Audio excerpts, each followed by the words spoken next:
Hi friends, நீங்களாம் கேட்டுட்டு இருந்தீங்க என்ன பிஸ்னஸ் பண்ணுறீங்க அப்படின்ட்டு. நான் முன்னாடி உள்ள சேனலில் வந்து ஃபாலோ பண்ணலை அப்படின்னு சொல்லி கேட்டிங்க. ஒன்றும் பிரச்சனை இல்லைங்க. நீங்கள் முன்னாடி உள்ள சேனலை ஃபாலோ பண்ணனாலும் ஓகே தான். நான் சொல்லிடுறேன் நான் என்ன பிஸ்னஸ் பண்ணுறேன் அப்படின்ட்டு.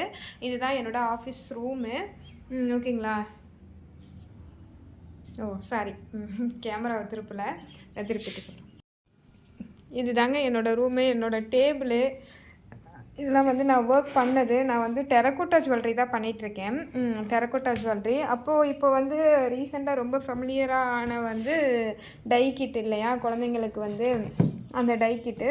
என்னோடய பிஸ்னஸ் நேம் வந்து அருணா ஹேண்டிகிராஃப்ட்ஸ்ன்னு இருக்கும். அருணா ஹேண்ட்கிராஃப்ட்ஸ்ன்னு இருக்கும். என்னோடய இன்ஸ்டா ஐடி வந்து அருணா ஹேண்ட்கிராஃப்ட்ன்னு இருக்கும். நீங்கள் போய் செக் பண்ணி பாருங்கள். இதெல்லாம் வந்துட்டு நம்மளுடைய ப்ராடக்ட் வந்து இப்படி தான் இருக்கும். தருங்க, டெரக்கோட்டா ஜுவல்லரி வந்துட்டு நம்ம அசெம்பிள் பண்ணுற இது வந்து இப்படி தான் இருக்கும்.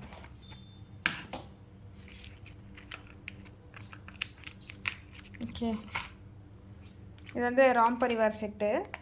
ஸோ இது வந்துட்டு நம்ம ஒருத்தவங்களுக்கு டிஸ்பேட்ச்காக எடுத்து வச்சுருக்கோம். இருக்கு பாருங்கள். ஏங்க, பிஸ்னஸில் நான் ஒன்றும் அவ்வளோ பெரிய அப்பாட்டாக்கர்லாம் இல்லைங்க. இப்போ தாங்க வளர்ந்து வரேன். கொஞ்சம் சப்போர்ட் பண்ணுங்கள். டெரக்கோட்டா ஜுவல்லரி பண்ணிகிட்ருக்கோம்.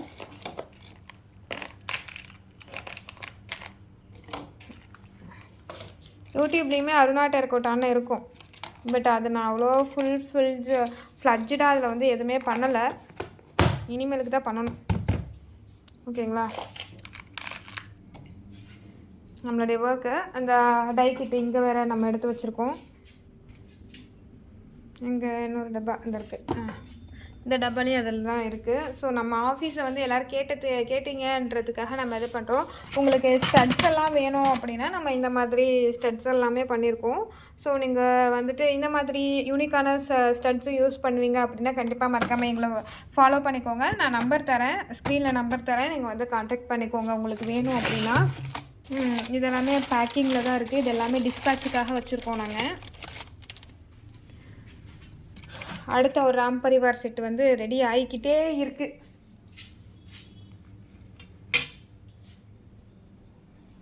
அடுத்தது வந்து பார்த்திங்க அப்படின்னா நம்மளுடைய நெக்ஸ்ட்டு பெயிண்டிங் ப்ராசஸ்க்காக நம்ம இத்தனையும் நம்ம பண்ணி எடுத்து வச்சுருக்கோம். ஸோ பேக்கிங் போட்டு நம்ம எடுத்து வச்சுருவோம் பெயிண்டிங்க்கு. இதெல்லாமே அடுத்தது உட்காந்து நம்ம பெயிண்ட் பண்ணணும். சரிங்களா? கீழே வச்சா பசங்க லீவு நாள் இல்லை, கீழே வச்சா பசங்க ஓடி வந்து எல்லாத்தையும் மிதிச்சிருமோ அப்படின்ட்டு எல்லாத்தையும் மேலே வந்து செப்ரேட்டாக நான் எடுத்து வச்சுட்டேன். ஒரு அக்கா வருவாங்க ஒர்க்குக்கு. ஸோ அந்த அக்கா வர டைம் தான். ஸோ அவங்கள்ட்ட சொல்லி நம்ம எல்லாத்தையும் செப்ரேட்டாக பிரித்து வச்சுட்டோம். ஓகேவா? நெக்ஸ்ட்டு வந்துட்டு இனிமேலுக்கு தான் க்ளீன் பண்ணேன். இப்போ தான் வந்து ஓப்பன் பண்ண உடனே உங்களுக்கு வீடியோ எடுக்கிறேன். ஸோ இது வந்துட்டு இதில் ஒரு ட்ரேவாக அடுக்கி வச்சுருக்கோம்.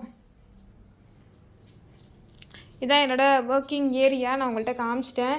நெக்ஸ்ட்டு இந்த பேக்கிங் போட்டது வந்து வச்சுருக்கோம். நெக்ஸ்ட்டு அதையும் நம்ம எடுத்து வைக்கணும். இதிலலாம் நிறைய இது இருக்குதுங்க. நிறைய நம்ம ஒரு ப்ராடக்ட் பண்ணுறோம் அப்படின்னா கொஞ்சம் ஒர்க்கு கிடையாது, அவ்வளோ ஒர்க் இருக்குது. இந்த ப்ராடக்டை நம்ம என்ன பண்ணுறோம், ஃபஸ்ட்டு க்ளேவ் எடுக்கிறோம், கர்விங் பண்ணணும். க்ளேவ் எடுத்து அவங்க சொன்ன டிசைனுக்கு எடுத்துகிட்டு அதுக்கப்புறம் நம்ம கர்விங் பண்ணிவிட்டு அந்த கர்விங் பண்ணிவிட்டு அதுக்கப்புறம் ட்ரை பண்ணிவிட்டு அதுக்கப்புறம் பேக்கிங் பண்ணணும். அதை வந்து மரத்தூள் போட்டு எல்லாத்தையும் பேக்கிங் பண்ணி அதுக்கப்புறம் இந்த மாதிரி எடுப்போம். எடுத்ததுக்கப்புறம் வந்து நம்ம டிசைன் அதாவது பெயிண்டிங் பண்ணணும். நல்லா சூப்பராக இருக்குல்ல? பேக்கிங் வந்து நல்லாவே வந்திருக்கு.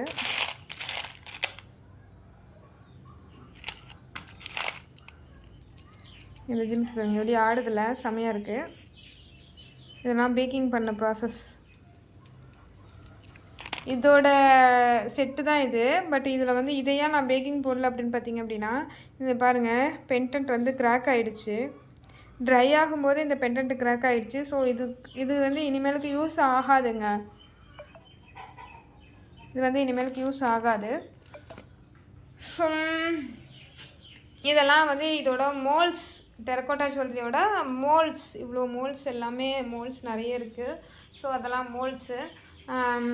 இப்போ வந்து டெரக்கோட்டா ஜுவல்லரி உங்களுக்கு வேணும் அப்படின்னாலுமே நீங்கள் இங்கே இதுலேயும் வந்து நீங்கள் மெசேஜ் பண்ணலாம், கமெண்ட் பண்ணலாம். நான் நம்பர் தருவேன், அதுக்குமே நீங்கள் வாட்ஸ்அப் பண்ணலாம்.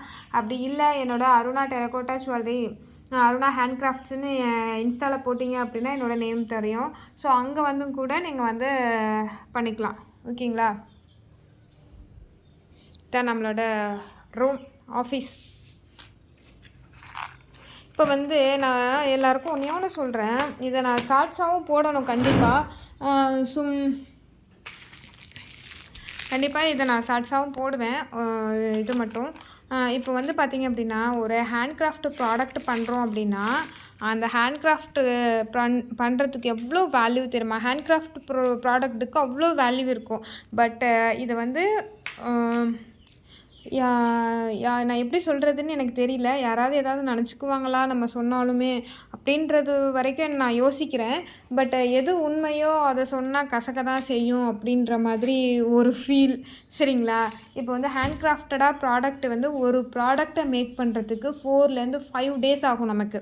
சரிங்களா? இப்போ வந்து ஃபஸ்ட்டு க்ளேவை வந்து நல்லா பிசைஞ்சு அதுக்கப்புறம் அவங்க கேட்ட டிசைனில் மோல்டு எடுத்து அதை ட்ரை பண்ணி 2 டேஸ் ட்ரை பண்ணி அதை மரத்தூள் வச்சு பேக்கிங் போட்டு அதுக்கப்புறம் வந்து நம்ம அதை எடுத்து பெயிண்ட் பண்ணி அசம்பிள் பண்ணி ஒவ்வொன்றும் மணி கோக்குறதா இருந்தாலுமே சரி ஒவ்வொன்றும் ஒரு குறைஞ்சது ஒரு ப்ராடக்ட் பண்ணுறதுக்கு 4 to 5 டேஸ் ஆகுது. சரிங்களா?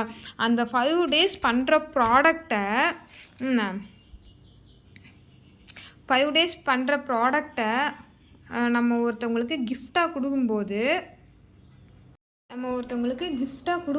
அதுக்கு வேல்யூவே இல்லாமல் போகிற மாதிரி பண்ணுறாங்க. பட்டு எப்படி சொல்கிறது, நம்ம அவ்வளோ நாள் ரிஸ்க் எடுத்து ஒரு ப்ராடக்டை நம்ம கொண்டு போய் கொடுக்கும்போது அவங்க என்ன பண்ணணும், அதை அக்செப்ட் பண்ணிவிட்டு சரி ஓகே அந்த ஹேண்ட்கிராஃப்ட்டுக்கு உண்டான மரியாதையை அவங்க கொடுக்கணும். பட் அவங்கெல்லாம் யாருமே வந்து நீங்கள் ஃப்ரீ கிஃப்டாக கொடுக்குற ப்ராடக்ட்டு வேல்யூ இல்லாத மாதிரி தான் பண்ணுவாங்க. அவங்க என்ன நினச்சாங்க, இது ஃப்ரீயாக வந்தது தானே, என்னமோ ஆகிட்டு போகுது அப்படின்ற ஒரு தாட்டு தான் அவங்களுக்கு தோணும். சரிங்களா? இப்போ கொலாபரேஷன் கொடுக்கறது வேறு. கொலாபரேஷன் கொடுக்குறது நம்மளோட ப்ராடக்ட் அவங்களுக்கு கொடுப்போம், அவங்க நமக்கு கொலாப் பண்ணி தருவாங்க. பட் அதுக்குமே அவங்க ஒரு சில எஃபர்ட் போடுவாங்க. சரிங்களா? ஒரு சில எஃபர்ட் போடுவாங்க. கொலாபரேஷன்னா அவங்க வந்து பேமெண்ட் வாங்கிட்டு போடுவாங்க. ஒரு சிலவங்க ஃப்ரீ கொலாபரேஷன் பண்ணி கொடுப்பாங்க. நான் எப்போவுமே வந்துட்டு கொலாப் பண்ணும்போது கொலாபுக்கு கொடுத்துருக்கேன். பட் அவங்கெல்லாம் வந்து நமக்காக கொஞ்சம் ஒரு சில எஃபர்ட் போடுவாங்க. சரி அவங்க கிளம்புறது, அவங்க இருக்கிற பிஸிலையும் நமக்காக ஒரு வீடியோ போடுறது அப்படிலாம் இருக்கும். கொலாபரேஷன் செப்பரேட்டு, நீங்கள் அதையும் இதையும் கன்ஃபியூஸ் பண்ணிக்காதீங்க. கொலாபரேஷனுக்கு கொடுக்கலாம்.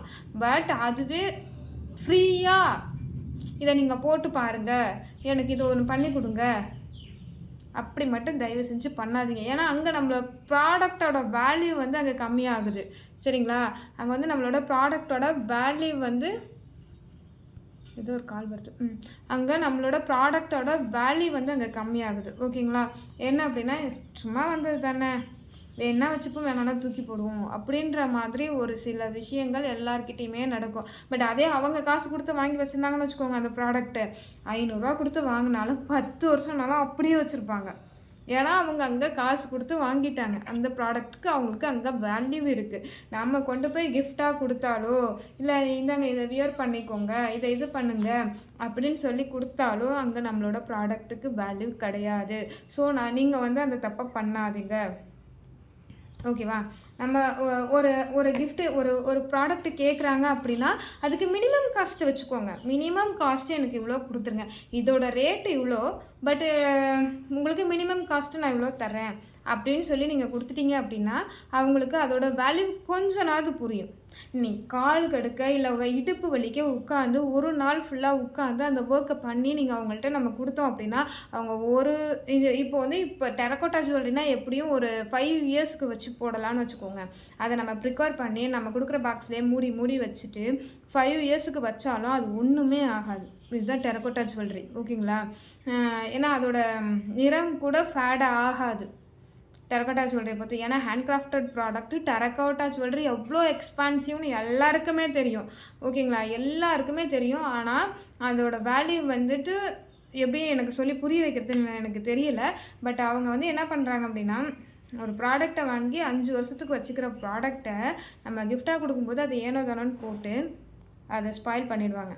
கண்டிப்பாக பண்ணுவாங்க. நீங்கள் வேணால் யோசிச்சு பாருங்கள். இல்லை அப்படி இல்லை, நீங்கள் வந்துட்டு அதை வந்து எப்படி சொல்கிறது, நீங்கள் அந்த அந்த டைமை நீங்கள் வந்துட்டு யூட்டிலைஸ் பண்ணியிருக்கீங்களான்னு எனக்கு தெரியல, அனுபவிச்சிருக்கீங்களான்றது தெரியல. அந்த மாதிரி டைமை அப்போ நீங்கள் அனுபவிச்சிருந்தீங்கன்னா அதோட வலி உங்களுக்கு புரியும். சரி, நம்மளோட ப்ராடக்ட்டு இப்படி போட்டு வச்சுருக்காங்களே அப்படின்றது அந்த அந்த வலி, அந்த இதை பார்த்த உடனே உங்களுக்கு தோணும்.